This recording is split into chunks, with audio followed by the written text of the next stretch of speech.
Hey guys, it's Jada Cake and welcome to Immortal Snake Nest. I guess I should put like a little trigger warning.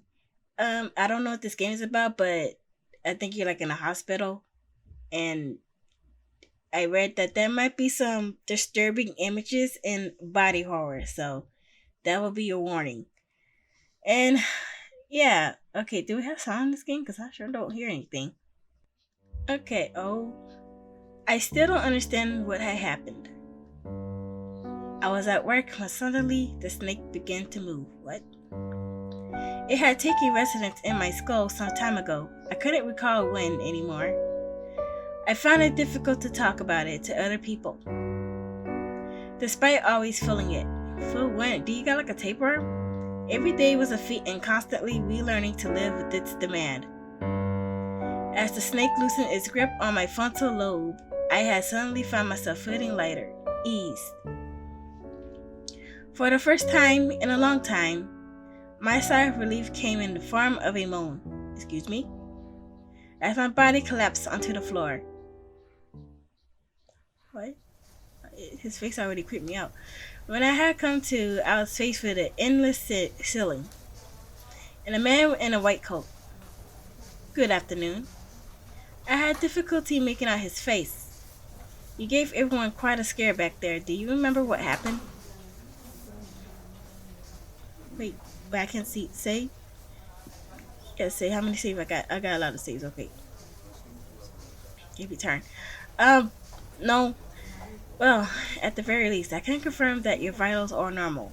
Nothing serious from the impact with the ground either. Who? I know I'm in a hospital. Who are you? We just finished the preliminary test. You don't have anything to worry about right now. Why won't you tell me? Maybe I wasn't clear enough. I'll try asking again. Who are you?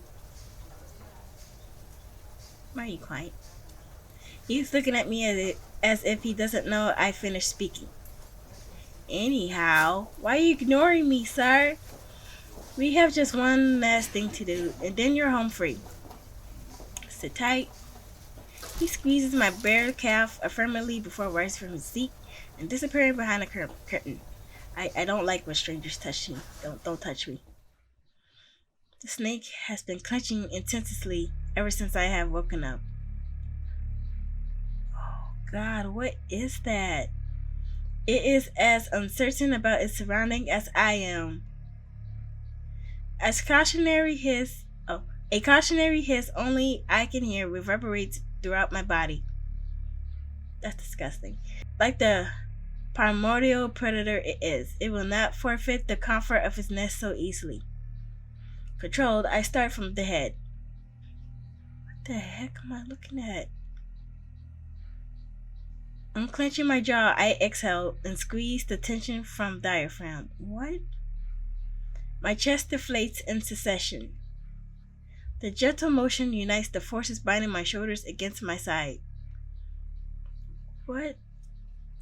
My lower back rose against the plastic covering of the mattress, spreading itself out farther than the state I had woken in. The buttocks, thighs, calves, and feet followed until I'm splayed against the surface. Excuse me? Like an animal on a dissection tray. I am relaxed. The beast does not know pleasure. It is content with my self discipline. It retracts its fang and curls itself back into a comfortable bundle. How do you know this? I can feel it watching me intensely still. I hope you haven't fallen asleep in there. The man in the white coat emerges from behind the curtain. Another man in scrubs holding the metal dish follows behind him. Composed, I am now able to address the man in proper.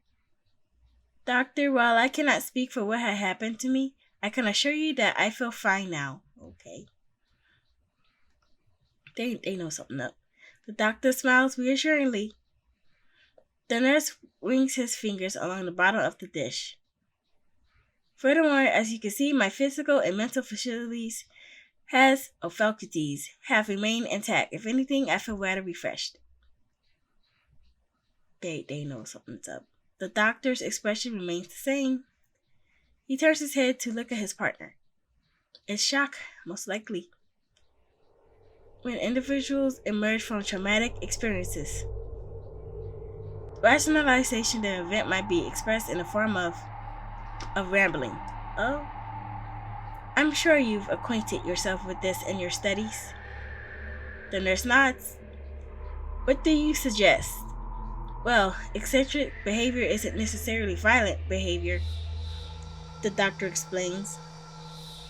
Nonetheless, protocols should take precedent. Not taking the proper precautions can become a liability. So you're saying we should muzzle her? What? The doctor chuckles. It's like I'm not even here. What? What are you doing to me? I yell at them, raise your voice. I said that I'm fine. I'm an adult and I can leave when I want to. I push myself up with my palms. The doctor's lips move into a line. The nurse furrows his brow. With an unwavering gentleness, the doctor speaks once more. You're tense and you're not feeling like yourself. You need to relax. Help us help you. I can feel the nurse glaring at me. Despite being unable to see his face, I know that I have upset him in particular. He is intensely gripping a metallic dish. Oh, are they gonna take that out? They should take that out. The serpent slithers around my brain, deliberately turning itself into a rough knot. It watches the nurse watch me. It's painful. Well, I lean back on the bed, acquiescing as a peace offering to both, and then turn back to the doctor. They're safe. There is something wrong with me. I mean, technically, there's something wrong with you. I don't know what that is. That is an alien tapeworm. That's disgusting. You can get that out of your brain. There's something wrong with me. A diagnostic was concurred while you were unconscious. The doctor raises his brows sympathetically. Some of your coworkers told us that you have troubles integrating with them. You're friendly and hardworking, but maintain certain boundaries. I remain firm. I'm very personable with them. Of course. A little on the quiet side though, right? Prefer to keep work at work? Well, me to be honest, I'm kind of like that too, but I don't have that in my brain. He seems to be listening now. I nod cautiously. There isn't anything wrong with that. His disposition remains amiable. Would you say that your episode today was maybe due to some of these difficulties? The snake is calm right now. I can feel I can answer honestly. Perhaps a little. Well, in that case, I think we might just have something that may help. He's pleased. We'll expedite your treatment. Your cooperation has been appreciated. My eyes flick to the sponge on the doctor is holding. Why is he holding the sponge? The nurse is still glaring at me. What did I do to you? The doctor grips my calf with the same reassuredness as before. Setting the sponge between my legs on the mattress. What are you doing? And in a perfunctory motion. What does perfunctory means? Hold on. Okay, hold on. I looked it up. Carried out. Oh, an action or gesture carried out with a minimum of effort of reflection.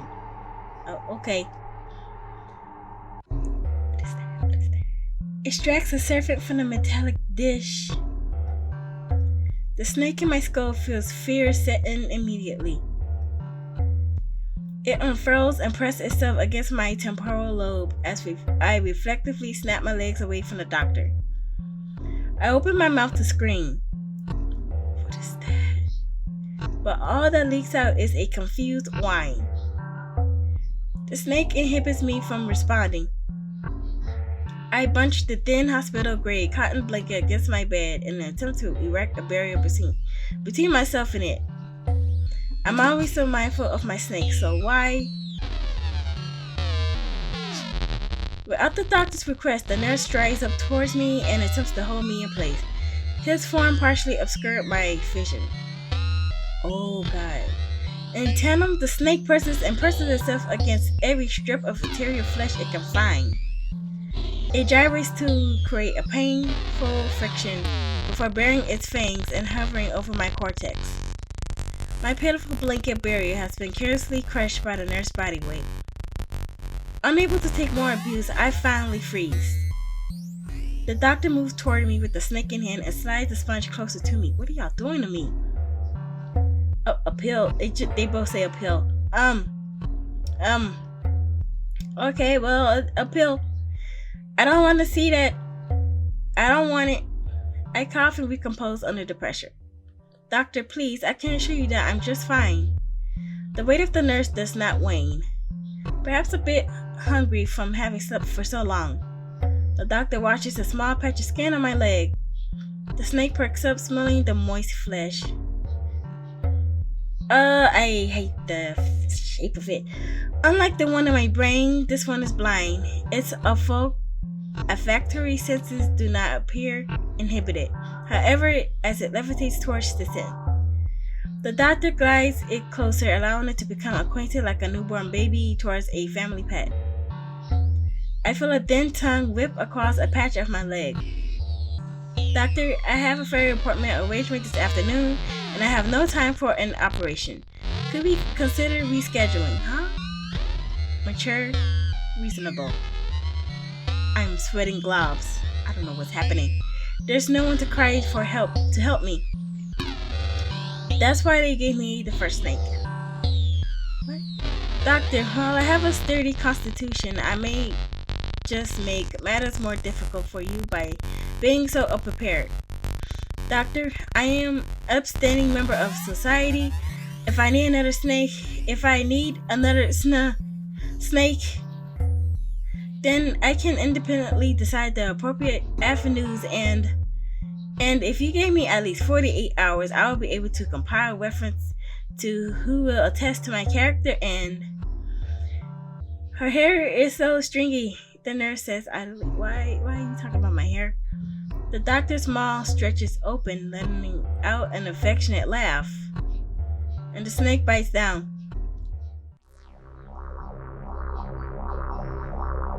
Layers of teeth penetrate the first epidermal layer, and using the suction from its throat, the servant stretches its gnarled skin apart to travel to the second layer of flesh. The bone snaps upon impact with its tough head. You're doing great so far. The doctor's voice sounds so far away. Sinew is restructured as quickly as it's destroyed. The tarnished flesh is used as nutrition, and the creature secretes a thick fluid that ossifies in its place. Despite being a reptile, the destruction is mechanical, similar to an ant at work. The initial prick is painful, but the installation itself is similar to an uncomfortable cramp. I don't know what is happening.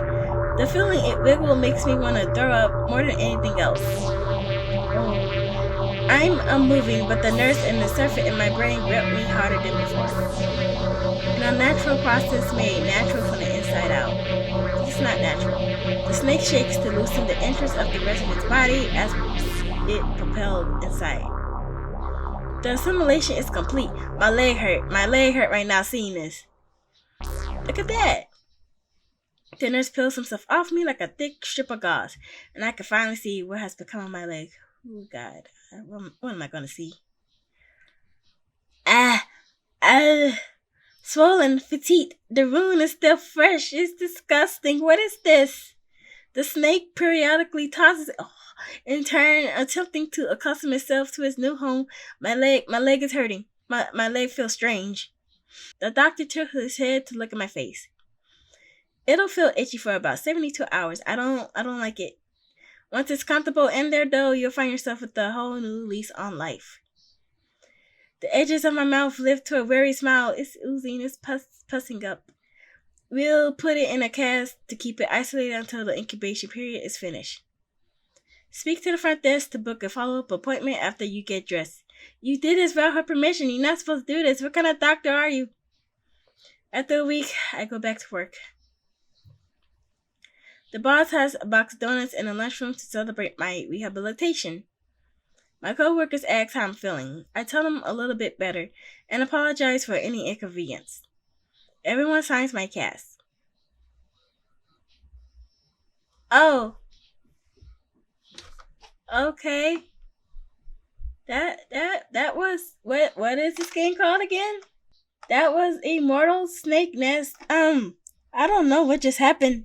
I don't want to go to sleep because that's gonna be in my nightmares. I don't know what to say. If if you like what you've seen, please leave a like, comment, and subscribe. It will really help me out. And hit the bell notification to know when I upload. And yeah, I guess I'm gonna look at videos of cute puppies and kittens after seeing this nonsense. And yeah, bye guys. See you next time.